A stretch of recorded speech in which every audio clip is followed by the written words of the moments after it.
So now is the session which was supposed to have been attended by Shankar Da. Sadly, bad health, though he is considerably improved since last week, but he has been advised to be resting at home. So we are continuing with the session on Shankar, and I'd like to invite Bishwajit Roy and Borun Chando to do this session, which is Ami Ar Amar Shohor. I think in the way it has been worked out, um, it's a great tragedy that Monida couldn't come. He's not well. And I can say with Ilan, with confidence, Monida, Moni Shankar Babu, whatever it is, because I happened to work with him. Long time ago, he used to be in Dunlop as the public relations manager, and I was in an advertising agency servicing Dunlop. So we met almost every day. So that's how I know. And very briefly, his modus operandi, he was a busy person. I mean, he was working all the time, and it was quite a busy schedule that he had in life. So when did he find the time to write? I found it astounding that he would take, before the pujas, কেন পুজো সংখ্যা তো লিখতেই হতো, মানে মণিশঙ্কর দার অন্তত বোধহয় ৩-৪টে জায়গাতে ওকে মানে একটা জায়গাতে নভেল, হয়তো সেটা দেশেতে, আবার কোনো জায়গাতে শর্ট স্টোরি, কোনো জায়গাতে এরকম আর কি, কোনো জায়গাতে ভ্রমণ ব্যাপার, প্রবন্ধ ইত্যাদি। তো উনি বছরে একটা সময় 14 দিন 15 দিন, খুব বেশি হলে পরে 3 সপ্তাহের জন্য চাকরির থেকে ছুটি নিতেন, চাকরি থেকে ছুটি নিতেন, এবং ওই 3 সপ্তাহের মধ্যে সারা বছরের লেখা ওনার শেষ হয়ে যেত, which I think is absolutely astounding. আমি এটা with confidence বলতে পারি, কেননা আমি ওই সময়ে ওনার বাড়িতে গিয়েছিলাম হাওড়াতে, কিছুই না, অ্যানুয়াল রিপোর্ট চেক করাতে। ওই যারা কর্পোরেট লাইফেতে রয়েছেন তারা would know what the importance of an annual report is. এবং ওখানে মানে একটা ডকুমেন্টের একটা শূন্য এদিক ওদিক হয়ে গেলে পরে মানে গলা কাটা যেতে পারে আর কি। তো ওখানে মানে উনি তো আর আসতে পারবেন না, উনি বললেন যে তুমি কষ্ট করে আমার বাড়ি চলে এসো, করে একটু সই সাবুত করিয়ে নিও। So I went there, and তখন উনি বললেন, এই কিছু করার নেই বুঝলে, এই কটা দিন ছুটি নিয়ে আমার সারা বছরের লেখাটা সারতে হয়। তারপরে বসিয়ে হাওড়ার উনি যেখানে থাকতেন, খুব ভালো নিখুঁতি বলে একটা মিষ্টি, আমি জানি না, উনি বললেন যে এটা এখানকার একেবারে নিজস্ব ব্যাপার, তুমি না খেয়ে যেও না। তো নিখুঁতি একটা প্লেটেতে এনে দিলেন, ছোট্ট ছোট্ট ওই লেডিকেনির মতন, একদম ছোট ছোট টাইনি, এবং তার সঙ্গে চা খেয়ে ওনার সইটা করিয়ে তারপরে বাড়ি মানে অফিসে চলে এলাম। That was how I use to know him. আজকে উনি আসতে পারছেন না, আমি ওর গল্পর চরিত্র নায়ক, সেটা আমার নিজের খুব গর্ব হচ্ছে। আমার মনে হয় মণিশঙ্করদা নিজেও হয়তো খুশি হতেন, বরুণ তুমি করছো খুব ভালো। একটা স্নেহর পর্যায়ে এসে গিয়েছিল সীমাবদ্ধ হওয়ার পর, এবং আমি শারদীয় দেশে একটা একটা লেখা বেরিয়েছিল, কি করে সত্যজিৎ রায়ের নায়ক হলাম। ওটা পড়ে উনি আমাকে টেলিফোনে ফোন করে বললেন, আরে বলুন তুমি তো শুধু অভিনয় নয়, লিখতেও পারো দেখছি, লেখাটা চালিয়ে যাও, হবে। ওটার থেকে না আমার প্রথম মনে হলো যে আমি হয়তো লিখতে পারি। আজকে 4-5খানা বাংলা বই লেখা হয়েছে, ইংরেজি 2টো, ইত্যাদি ইত্যাদি। মণিশঙ্কর দার প্রেরণা ছিল ডেফিনেটলি তার মধ্যে। Thank you. But now we can start this session. আমরা যেরকমভাবে ভাবছি সেটা হলো, আমি আলাপ করিয়ে দিই, যদিও ওনার সঙ্গে আমার এই মুহূর্তে আলাপ হলো। বিশ্বজিৎ রায় বিশ্বভারতী ইউনিভার্সিটি থেকে আপনি স্নাতকোত্তর আপনি পড়ান ওখানেতে, অধ্যাপনা কোন বিষয়? বাংলায় পড়ান, শঙ্করের একদম মানে লাগু আর কি ব্যাপারটা। তো উনি শঙ্করের একটা বই থেকে অল্প একটু পড়ে শোনাবেন, এবং তারপর আমি শঙ্করের একটা ইংরেজি অনুবাদ, মানে যেটা সাংঘাতিক নাম হয়েছিল জন অরণ্য, সেটা সত্যজিৎ রায় ছবি করেছিলেন, যেটার উনি নাম দিয়েছিলেন দ্য মিডল ম্যান। তো এই অনুবাদটার লেখাটার নামও কিন্তু মিডল ম্যান। মিডল ম্যান থেকে অল্প কিছু একটু জায়গা পড়ে শোনাবো, এবং তারপর আমাদের যেটা আসল বিষয় আলোচনার বোধহয়, সেটা হচ্ছে যে মণিশঙ্কর বাবুর লেখা চলচ্চিত্রায়ন কীরকমভাবে হলো, এবং সেটা কতটা সার্থক বলা যেতে পারে, নাকি কি হিসাবে আমরা কিভাবে আলোচনাটা এগিয়ে নিয়ে যেতে পারি। আমার মনে হয় যে এই অংশটা ওরা যেভাবে সাজিয়েছেন, মণিশঙ্কর বাবু কলকাতা শহরকে কি করে ধরছেন, এটাই বোধহয় এই অংশের বিষয়। তো আমি যেটা প্রথমে করব সেটা হলো এই যে শঙ্করের লেখা থেকে দুটো অংশ পড়ব। এই দুটো অংশ শঙ্কর কিভাবে কলকাতাকে ধরছেন, একটা পুরনো একটা নতুন। যেটা পুরনো সেটা আমরা সবাই জানি, সেটা হচ্ছে শঙ্করের নিজের কলকাতায় বেড়ে ওঠা, বড় হয়ে ওঠা, সেই সময়ের কথা। আর আরেকটা নতুন, লেখার দিক থেকে নতুন কিন্তু সময়ের দিক থেকে পুরনো। শঙ্কর তার একেবারে এই পর্বে এসে যখন বিবেকানন্দকে নিয়ে গবেষণা করেন, তখন শঙ্কর আর একটা কলকাতাকে খোঁজেন। সেটা তার দেখা কলকাতা নয়, সেটা হচ্ছে 19 শতকের কলকাতা। এবং শঙ্কর যে নিজে যে কলকাতাটাকে দেখছেন এবং যে কলকাতাটা উনি বিবেকানন্দের কাছে খুঁজছেন, সেই দুটো কলকাতার মধ্যে কোথাও একটা মিল আছে। আমি শঙ্করের লেখা থেকেই সেই দুটো অংশ একটু পড়ে শোনাবো, তাহলে বোঝা যাবে যে শঙ্কর একটা কলকাতায় জন্মেছেন, আবার শঙ্কর অন্য একটা কলকাতাকে খুঁজছেন। এটা একটা বড় অভিযাত্রা। কলকাতা তার লেখনীতে, কলকাতা তার কলমে, কলকাতা তার চোখে লেগে আছে বলেই তিনি বর্তমান থেকে অতীতে এত সহজে চলে যেতে পারেন। এবং যাদেরকে ঘিরে শঙ্কর তার এই পুরনো কলকাতাকে খুঁজছেন, তারা বিবেকানন্দ এবং বিবেকানন্দের বাবা। আপনারা হয়তো জানেন যে বিবেকানন্দের সহোদর মহেন্দ্রনাথ দত্ত, তার কলকাতার উপর খুব সুন্দর একটা বই আছে, ছোট বই, পুরনো কলকাতা কেমন ছিল। অমন সুন্দর কলকাতার বিবরণ বোধহয় খুবই বিরল।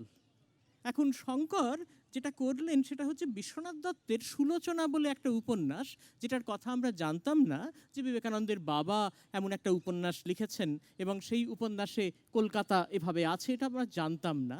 শঙ্কর সেটাকে খুঁজে বার করলেন। খুঁজে বার করবার পর শঙ্কর যে কথাগুলো মুখবন্ধে লিখছেন, সেটা থেকেই আমি তার পরের অংশে ফিরে আসব। আমি এই জন্যেই শঙ্করের খোঁজা পুরনো কলকাতায় আগে ফিরে যাচ্ছি। আমি শঙ্করের লেখা থেকে অংশটা পড়ছি।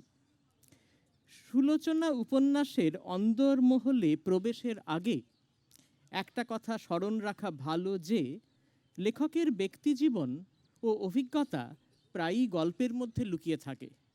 কখনো কখনো মনে হয় প্রত্যেক উপন্যাসই এক ধরনের আত্মজীবনী। কখনো লেখকের জ্ঞানত, প্রায়ই অজ্ঞানত। এই যে কথাটা বললেন শঙ্কর, এই গোটা উপন্যাসে তিনি খুঁজছেন কি করে বিবেকানন্দের বাড়িতে নানা রকম কলহ কোলাহল হয়েছে, জ্ঞাতিদের মধ্যে দ্বন্দ্ব হয়েছে, টাকা পয়সা নিয়ে ঝগড়া হয়েছে, এই পারিবারিক রাজনীতির ছোট ছোট পুরনো কলকাতার 19 শতকীয় দলাদলিকে খুঁজছেন। এই যে শঙ্কর বলেন যে উপন্যাসের মধ্যে তার ব্যক্তিজীবন লুকিয়ে থাকে, নিজের লেখক হিসেবে শঙ্কর কোন কলকাতাকে দেখেন, কোন কলকাতাকে খোঁজেন, সেটাই এবার আমি ফিরে আসব। এই সুলোচনার গোড়াতে এই কথাটা লিখতে গিয়ে আসলে শঙ্কর যেন নিজে তার লেখাতে যা করেছেন, সেটাই যেন তিনি বিশ্বনাথ দত্তের লেখাতে খুঁজছেন। তিনি ভাবছেন যে তাঁরই তো ব্যক্তিগত জীবন, ব্যক্তিগত অভিজ্ঞতা, দেখার চোখ, কলকাতার ভেতর অনেক কটা কলকাতা, কখনো সাহেব, কখনো না সাহেব, কখনো মধ্যবর্তী দালাল, কখনো একেবারে দরিদ্র মানুষ, টুকরো টুকরো করে তার লেখাতে উঠে আসে। এটা তার আত্মজীবন। তিনি তত্ত্ব তৈরি করেন না, তিনি গল্প খোঁজেন, গেঁথে দেন, বুনে দেন। এটাই তার লেখার ধরন, চমৎকার বোনেন। আমি শঙ্করের এই তো সেদিন থেকে একটা অংশ একটু পড়ে শোনাচ্ছি, কলকাতা সংক্রান্ত অংশ। সাহেবের সঙ্গে শঙ্কর হাঁটতে বেরিয়েছেন। এক হাতে বেড়াবার লাঠি এবং আরেক হাতে আমাকে ধরে পায়ে হেঁটে স্পেন্সাস হোটেল থেকে বেরিয়ে পড়লেন তিনি, যে হোটেল শঙ্করের চৌরঙ্গিতে ফিরে আসবে। ডালহৌসি থেকে ট্রামে চড়ে আমরা গড়ের মাঠে এলাম। চোখের সামনে সবুজ ঘাসের নরম গালিচা আদিগন্ত ছড়িয়ে পড়েছে, মৃদু হাওয়া বইছে এবং সেই হাওয়ায় গাছের পাতাগুলো সামান্য কাঁপছে। আমরা দুজনে মনের আনন্দে গড়ের মাঠের মধ্যে দিয়ে লক্ষ্যহীনভাবে হেঁটে চলেছি। সাহেব প্রস্তাব দিলেন, শঙ্কর, আমরা কি বাদাম ভাজা খাবো? আমি বললাম, ইয়েস, হোয়াই নট। এই ভোরবেলাতেই একটা বাদাম ভাজাওয়ালা তার দোকান খুলে বসে আছে। 2 আনার বাদাম কিনে একটা আধুলি বাদামওয়ালাকে দিয়ে দিলেন সাহেব। সে ভাবল লোকটা পাগল নাকি। সাহেব আমাকে বললেন, এর নাম চৌথ। আগেকার দিনে তোমাদের দেশের রাজারা চাষির কাছ থেকে ফসলের 4 আনা জোর করে আদায় করে নিতেন। বাদাম খেতে খেতে আমরা এগোচ্ছি। সাহেব হঠাৎ জিজ্ঞেস করলেন, তুমি দামের কথা বলছিলে, তাই না? হ্যাঁ স্যার, জিনিসের বড্ড দাম।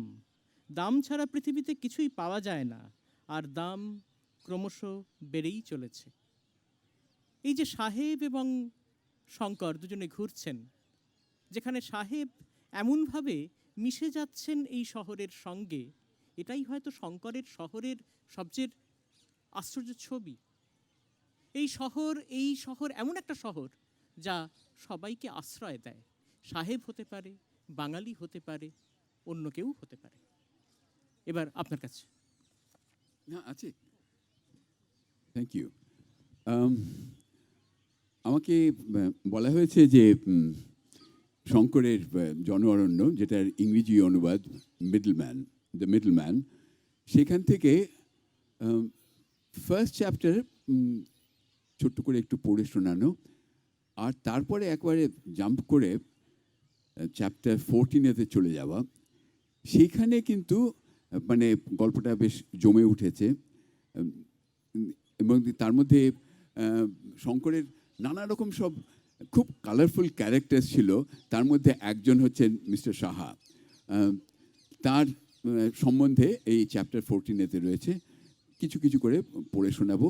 তারপরে আমরা একটা আলোচনাতে যাব যে শঙ্করের পৃথিবী, যেটা একদম কলকাতা আশ্রিত, এবং সেটা চিত্রায়ন কীরকমভাবে হয়েছে।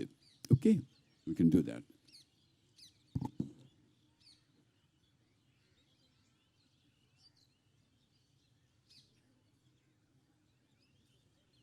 It was the 16th of June, the first day of the month of Ashar. Somnath stood by a decrepit, discolored lamppost at the crossing of Chitpur Road and CIT Road in Calcutta. His full name, Somnath Banerjee. The traffic was an alarming snarl of rickshaws, handcars, buses, trucks, taxis, and private cars. The aging driver of the ancient tram, caught in the middle, rang the bell loudly in his desperation to get from Lal Bazar to Bagh Bazar. To Somnath, it looked like an enormous yet frail dinosaur from a prehistoric era, banished from its safe haven to the human jungle of Calcutta, emitting howls of helplessness.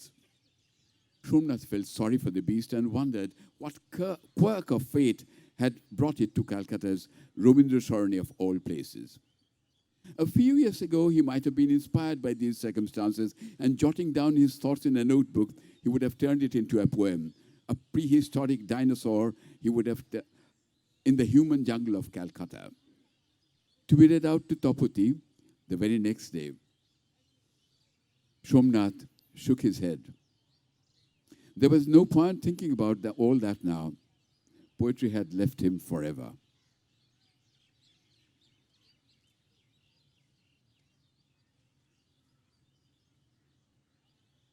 The 16th of June was Somnath's birthday. He had been born 24 years ago at the Silver Jubilee Maternity Home. Faithful Indian subjects of George V had built the hospital to commemorate 25 years of the king's reign. And now the baby born in Silver Jubilee Maternity Home was about to observe his own Silver Jubilee in life.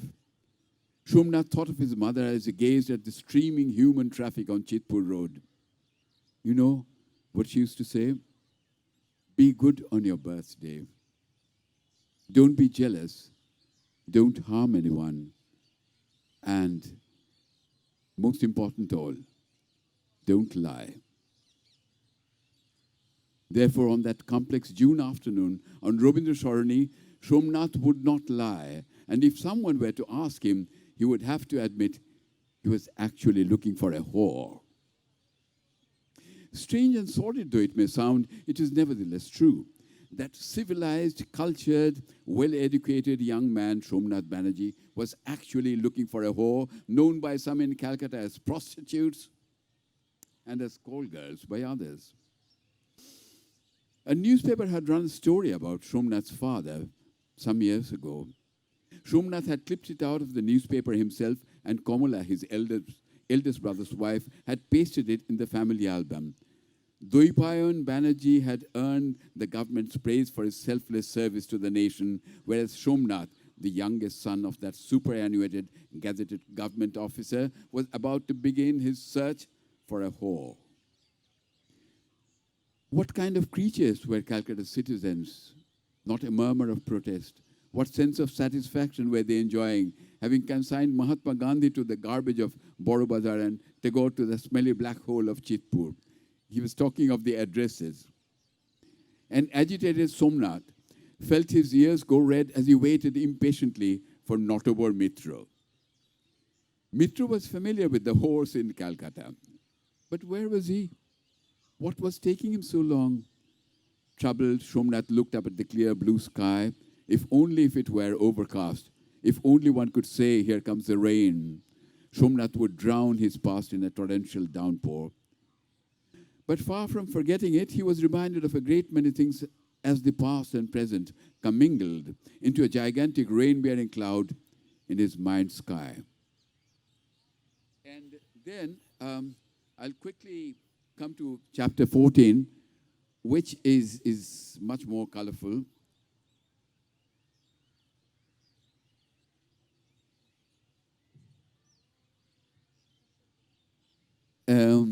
He shares an office where a solitary Bengali gentleman named Hiralal Shaha glowed feebly in the room.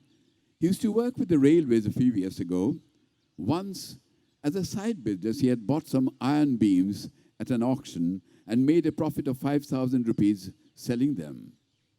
Around that time, an old building in Shambazar was being demolished.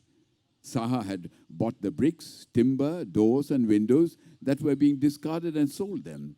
His colleagues started bad-mouthing him, so he quit his job. He told Somnath, it's all thanks to the gods. Do you know, Mr. Banerjee, the biggest enemies of Bengalis are Bengalis. My friends could not tolerate the fact that I was making some money on the side while having a job. Look around you. Gujaratis take care of Gujaratis. Sindhis look after Sindhis. Let's not even talk about Marwadis. If there's a Marwadi in an office, purchase of sales, other Marwadis are welcomed like family. Shah kept himself informed of the events around him. And then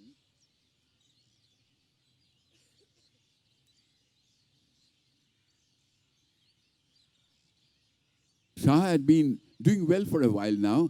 There's this deity near Bobazar. I think he was talking of Kopalitola Lane, Kopalitola Kali Mandir. Tell her your problems and she will solve them. Thanks to her benevolence, I made a tidy profit recently. 2 British mansions were being demolished. So I took a chance and bought all the discarded material. Turned out very well. He continued, I spend all my time on the road, you know. Every house I spot that's ready for demolition brings in quite a bit. It's not much trouble. After setting it all up, I simply put up an advertisement in the papers, British mansion being demolished. Valuable woodwork and Venetian tiles on sale. Contact this address. I even have a board that says, sale, sale, sale, British mansion being demolished, inquire within. The bricks, the woodwork, the doors and windows, even the commodes used by the British, everything is sold on the spot. Do tell me, if you know of any such building, you will get a suitable commission, huh? All right, I'll think about it. The previous day, Somnath had been debating whether to visit Tapoti at home or not.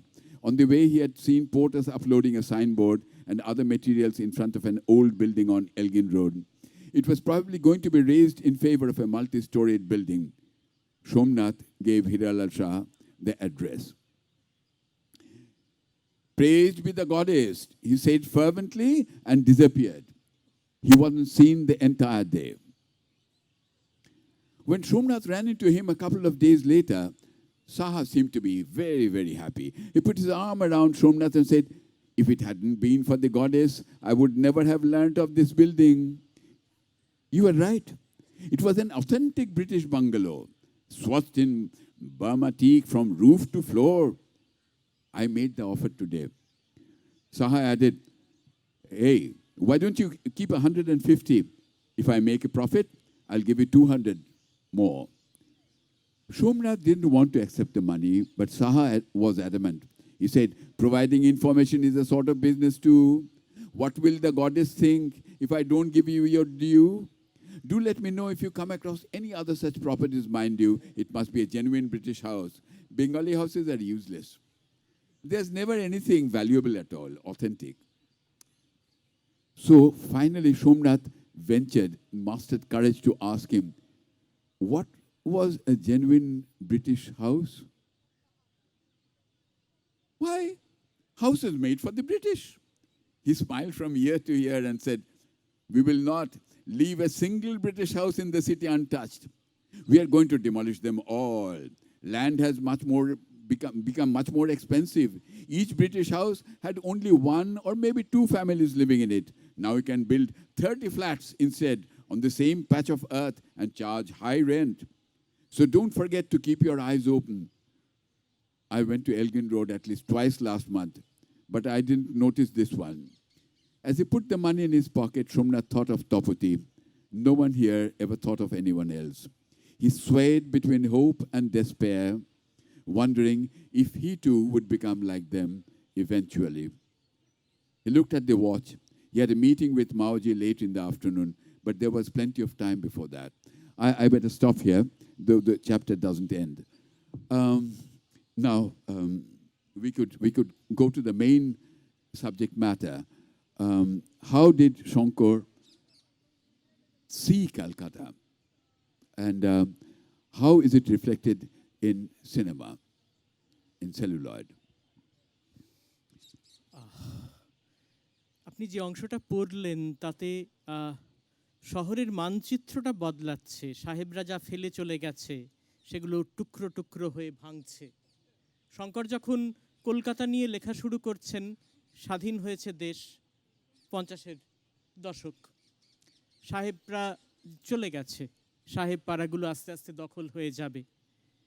আমাদের প্রশাসনে, আমাদের উচ্চারণে সাহেব খানিকটা থাকবেন, কিন্তু সাহেবী আভিজাত্য সেটা থাকবে না, বা সেটাকে এই পরবর্তী সময়ে স্বাধীন দেশ, ভাঙা দেশ সেটাকে কি করে দেখবে, তাদের রাগ হবে।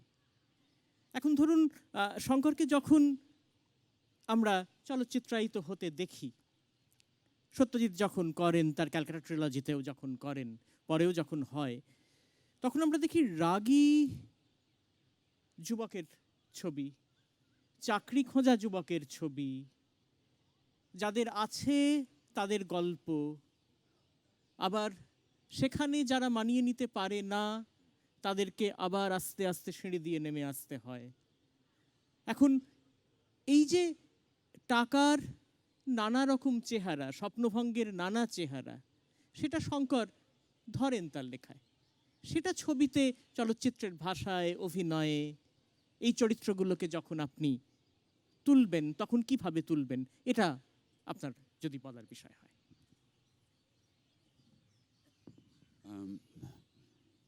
বিশেষ করে সত্যজিৎ রায়ের আপনি যেটা বললেন, the urban trilogy or the urban Apu trilogy, যেটা অ্যাকচুয়ালি সত্যজিৎ রায় কখনো নিজে বলেননি, সেটা ওই অ্যান্ডারসনের লেখাতে উনি তুলে ধরেছেন, and he admitted, maybe you can take a look at it like that, yes, look at it like that. কিন্তু ওর তিনটেতেই কিন্তু ওই সত্তরের দশক এবং তার কিছুটা আগের, এই যে বাংলায় তখন সমস্ত বাংলায় যে একটা পলিটিক্যাল আপহিভাল হচ্ছিল, নাক্সাল মুভমেন্ট হচ্ছে, এবং সারা দেশে মানে আনএমপ্লয়মেন্ট, একটা সামান্য চাকরি পাওয়া একটা বাঙালির কাছে মনে হতো স্বর্গ হাতে পাওয়া। এত বড় একটা মনুমেন্টাল প্রবলেম। এবং তার দুটো লেখা আমাদের শঙ্করের লেখাতে রয়েছে, একটা জন অরণ্য আর একটা সীমাবদ্ধ। জন অরণ্যটা একটা মিডল ক্লাস বাঙালি সমাজকে নিয়ে, কিন্তু তার মধ্যে যে যিনি নায়ক হচ্ছেন সোমনাথ ব্যানার্জি, তার মধ্যে যে আইডিয়ালিজম, তার স্বপ্ন মানে একদম মানে ভেঙে ভেঙে যাচ্ছে সব, যখন তিনি বাস্তবের সামনে এসে দাঁড়াচ্ছেন। এবং সেটা সত্যজিৎ রায় অসামান্যভাবে তুলে ধরেছেন। আমি একটু ব্যক্তিগতভাবে যাই। আমি একদিন তখন সত্যজিৎ বাবুর বাড়িতে মোটামুটি রেগুলারলি যাই। সীমাবদ্ধ তখন তৈরি হয়ে গেছে। তখন আমি একদিন দেখলাম মণিশঙ্কর বাবু রয়েছেন ওখানে বসার ঘরে, এবং তখন মানিকদা জিজ্ঞেস করছেন, আচ্ছা বলুন তো, মানে এই ব্যাপারটা, এই প্রস্টিটিউশনের প্রকিউরিং এর ব্যাপারটা কিরকম ভাবে হয়। আমি তখন I wasn't in the picture at all. আমি অনুমান করে নিলাম যে নিশ্চয়ই তারপরে মানিকদা এই জন অরণ্যর ছবিটা করছেন, এবং সেই বিষয়ে লেখকের কাছ থেকে উনি জানতে চাইছেন ফার্স্ট হ্যান্ড ইনফরমেশন, যেটা উনি ছবিতে কাজে লাগাতে পারবেন, যেটা হয়তো ওখানে লেখা নেই, বইটাতে লেখা নেই। তখন মণিশঙ্কর দা বললেন যে হ্যাঁ, ওই একটা বাড়ির বর্ণনা করলেন, বললেন যে ওই সেকেন্ড ফ্লোরে গিয়ে একজন ভদ্রমহিলা রয়েছেন, তার কাছে যাওয়া হলো, মানে উনি নিজেও গিয়েছিলেন আর কি, because he believed in doing his research work. এবং উনি বললেন যে ওনার সঙ্গে আরেকজন গিয়েছিলেন, তো বললেন যে আপনাদের মধ্যে কে বসবে, তো নাকি আপনারা দুজনেই একসঙ্গে বসবেন। তো মানে there was a pin drop silence. বসবে ব্যাপারটা হচ্ছে আর কিছুই না, মেয়েটিকে নিয়ে যাই হবার হোক, সেটা কে করবেন আপনাদের দুজনের মধ্যে, নাকি দুজনেই একসঙ্গে করবেন। এই যে কে বসবে, এই একটা যে মানে ভদ্র মানুষের যে ল্যাঙ্গুয়েজ, সেটা চালানো। এবং মানিকদা তো হাসতে হাসতে একদম মানে গড়াগড়ি খেলেন যে কে বসবে সেটা, বলে হ্যাঁ মানিকবাবু, ওটা ওরকমভাবেই ওরা কথা বলে। So that is a kind of reality that brings, that Manishankar da brings in his writings.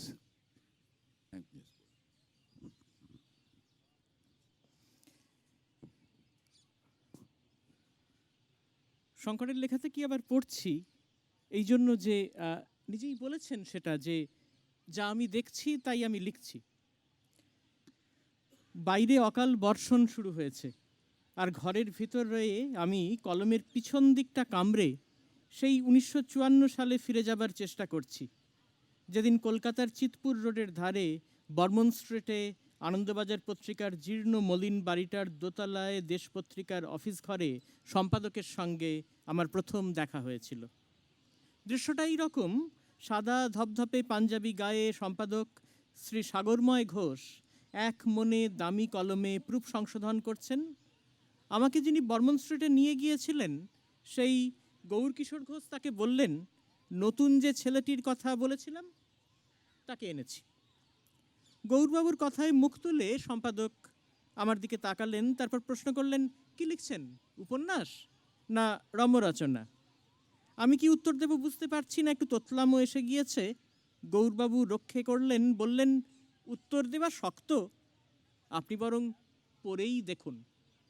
এই যে উপন্যাসের মধ্যে রম্যতা আসে, কখনো রম্যতা ভেঙে যায়, কখনো বাস্তবতা উপন্যাসটাকে এমন একটা জায়গাতে নিয়ে যায়, বিশেষত যখন আমরা জনঅরণ্যের ওই অদ্ভুত দৃশ্যের মুখোমুখি হই, যখন জানতে পারে যে এই যে গণিকাবৃত্তিতে যে যাচ্ছে সে তার সহোদরা। আমাদের স্বভাবতই ঋত্বিকের ছবি অন্যভাবে মনে পড়ে যায়। সত্যজিৎ একেবারে জনঅরণ্যে এইভাবে ভাঙা স্বপ্নের সামনে আমাদেরকে নিয়ে আসেন। জনঅরণ্যের কোথাও কোথাও যখন প্রথম এই দালাল হিসেবে, মিডলম্যান হিসেবে কাজ শুরু হচ্ছে, অভিজ্ঞতার মধ্যে যখন ঢুকছে, তখন এক ধরনের কৌতুক ছিল, সেগুলো রম্য। তারপর যখন শেষে আমরা পৌঁছলাম, সেই রম্যতা আর থাকলো না। ফলে আমার এইখানে শঙ্করের এই ছোট্ট বাক্যটা যে কি লিখছেন, উপন্যাস না রম্যরচনা, কখন যে রম্য কলকাতা, রমণীয় কলকাতা, ঘন কালো বাস্তব কলকাতা হয়ে ওঠে, শঙ্কর এই দুয়ের মধ্যে নড়াচড়া করেন। সেটা বোধহয় শঙ্করের লেখনী প্রতিভা। উনার একটা নিজস্ব এমন একটা ল্যাঙ্গুয়েজ ছিল, যেটা বিশেষ করে ওই ভ্রমণ সমগ্রতে খুব এটা চোখে পড়ে, যে অন্য কেউ লিখলে হয়তো ওইটা নিয়ে লিখতেনই না, কিন্তু শঙ্করের মনে হলো যে ওটা নিয়ে অবশ্যই লেখা যায়, এবং তার নিজের একটা একটা দৃষ্টিভঙ্গি, এমন একটা লেখার ধরন যে তেমন কিছুই নয়, কিন্তু পড়তে না পড়ে উপায় নেই। সেটা ওটা কিন্তু ওর নিজের লেখনী প্রতিভা বলা যেতে পারে, এবং his personal language that he created for himself, সেটা। জনঅরণ্যতে আমি ফিরে আসতে চাই। Perhaps it is the starkest, মণিশঙ্করদারও বোধহয় এইরকম সাদা কালো এবং কালোটাই বেশি, অন্য কোনো উপন্যাস বা অন্য কোনো লেখাতে বোধহয় মণিশঙ্করবাবু এরকম লেখেননি। এবং Satyajit Ray openly admitted that this was perhaps his darkest film. এবং তখন এটা নিয়ে সাংঘাতিক আলোড়ন হয়েছিল, অথচ লেখাটা নিয়ে হয়নি। কিন্তু ছবিটা যখন করা হলো, তখন এই ছবিটার কথা দিল্লি পর্যন্ত পৌঁছয় ইন্দিরা গান্ধী লোক পাঠিয়েছিলেন এটার খোঁজ নিতে, এবং he was very close to be being detained and perhaps imprisoned, Satyajit Ray. সেটা সিদ্ধার্থ শঙ্কর রায় নিজে থেকে বললেন না না না, কিংবা প্রণববাবু দুজনের একজনকেও ওটা বলেছিলেন যে না না না, ওটা এটা ভুল ধারণা সৃষ্টি হয়েছে, ওটা সেরকম কিছু নয়। তো এটা মানিকদা নিজেই হাসতে হাসতে আমাকে শুনিয়েছিলেন। সো দিস ইজ এগেইন দুজনেরই মানে সৃজনী প্রতিভা, একজনের লেখা আরেকজনের চিত্রায়ন, যেটা তখনকার দিনে খুবই আলোড়ন এনেছিল। আমাদের বোধহয় সময় ফুরিয়ে আসছে, কারণ আমাদের দুটো প্রশ্ন, হ্যাঁ। আমরা যে কোনো দুটো প্রশ্ন নিতে পারবো, আপনারা যদি আপনাদের কোনো মন্তব্য প্রশ্ন থাকে।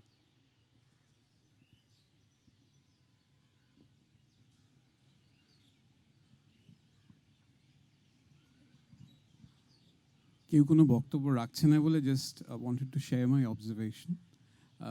আপনি বলেছিলেন যে শঙ্করবাবুর চরিত্রে ওখানে রাগী চরিত্র, কিন্তু জন অরণ্য বা সীমাবদ্ধতে আমার তো মনে হয় রাগটা বরং কম ছিল, মোর ওয়াজ দি অবজারভেশন। সেটা ধরুন সীমাবদ্ধতে যেটি শর্মিলা ঠাকুর যে চরিত্রটি করেন, যেটাকে বিবেকের হিসাবে এই ব্যাপারটাকে দেখা হয়, বা আর একটা স্মরণীয়, সেটা আমি ঠিক মনে পড়ছে না, আমি যদিও বইটাও পড়েছি, যেখানে নটবর মিত্রর সঙ্গে সোমনাথের যে কথোপকথন, এবং যেখানে দেখাচ্ছে যে বাঙালি মধ্যবিত্ত মানে কোন জায়গায় রিস্ক নিতে চাইবেন না এবং কোনখানে আলটিমেটলি আপোষও করবেন।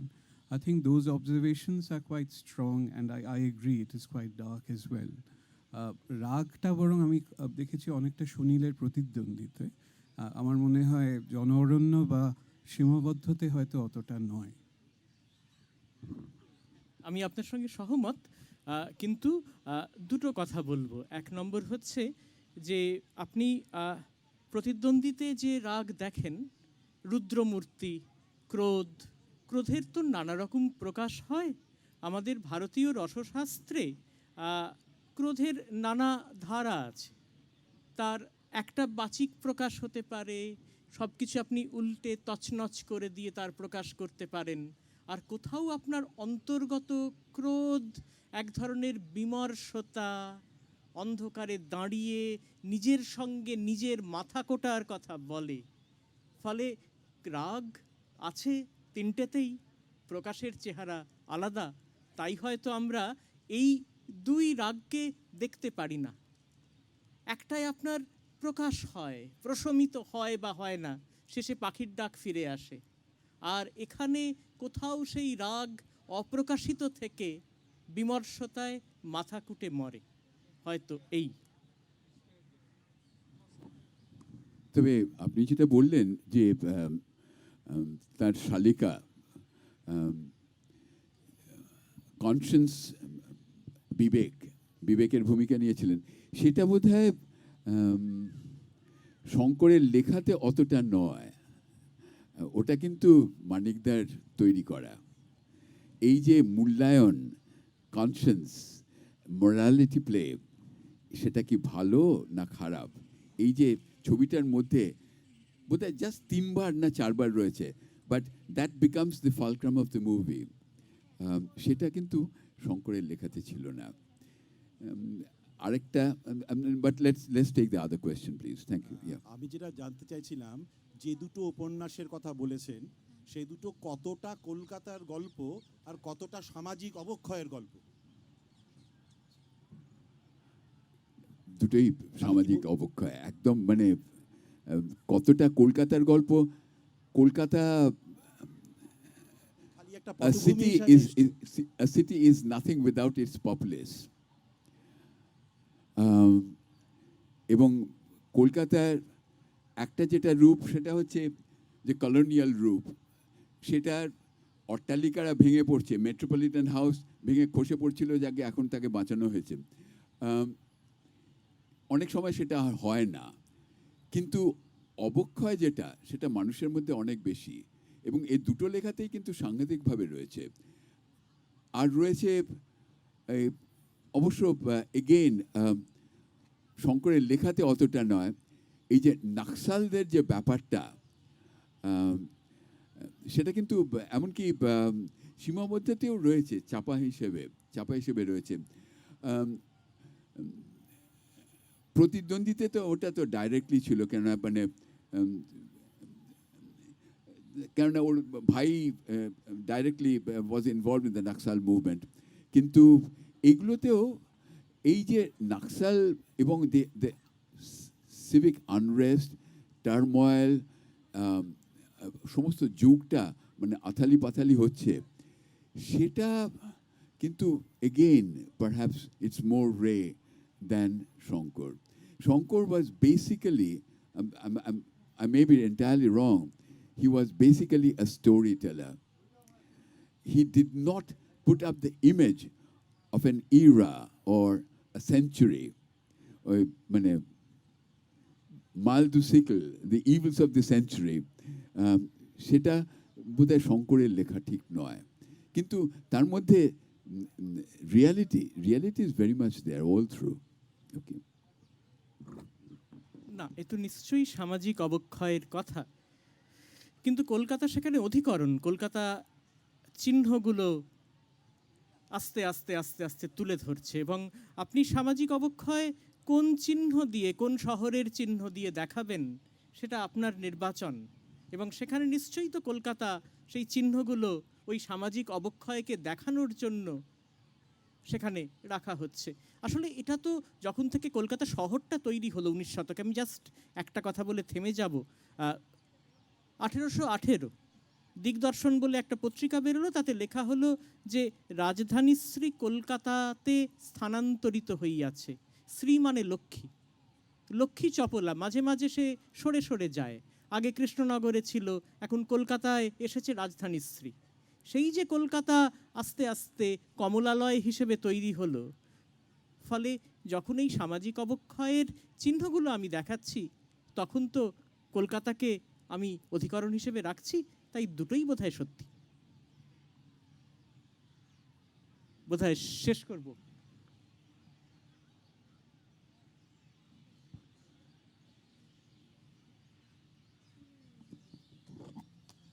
আর কারো যদি কোনো প্রশ্ন করার থাকে করতে পারেন, because apparently we have a little time, maybe 2 minutes, 3 minutes.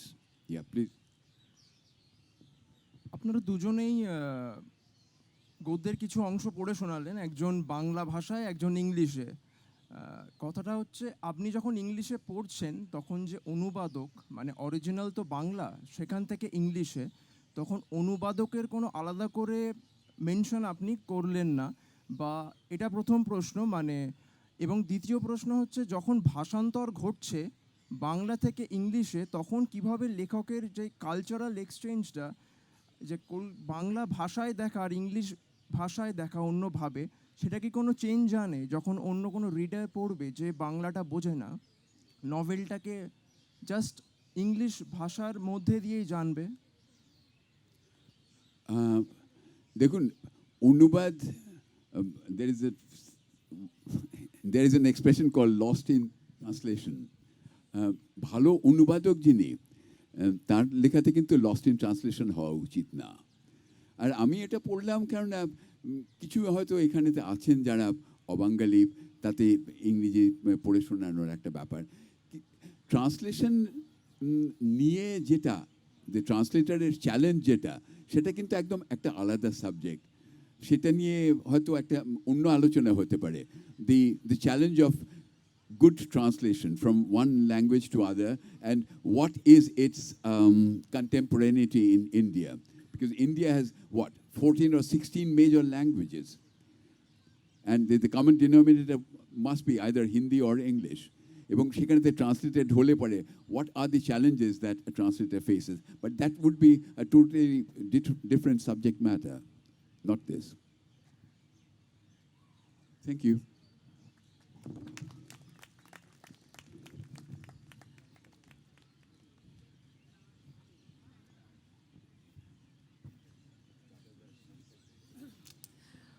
Well, Borun Chandra is asking whether Tata is manufacturing plants. Well, they're manufacturing green plants for Not all. manufacturing plants. So they are, here are your plants from Tata. Tata Steel's commitment to the environment. Thank you, Borunda. Thank you, Bishajita. We know the session is incomplete without Shankorda, but thank you so much for at least giving us a flavor of this great writer. নির্ধারিত শিল্পীর অনুপস্থিতিতে। Thank you, Borunda. We now swing into the next session, Niti, Oniti, Odurniti, Vivek Debroy and Rishingo Prasad Bhaduri on reading and interpreting the Mahabharata in conversation with Modhuja Banerjee.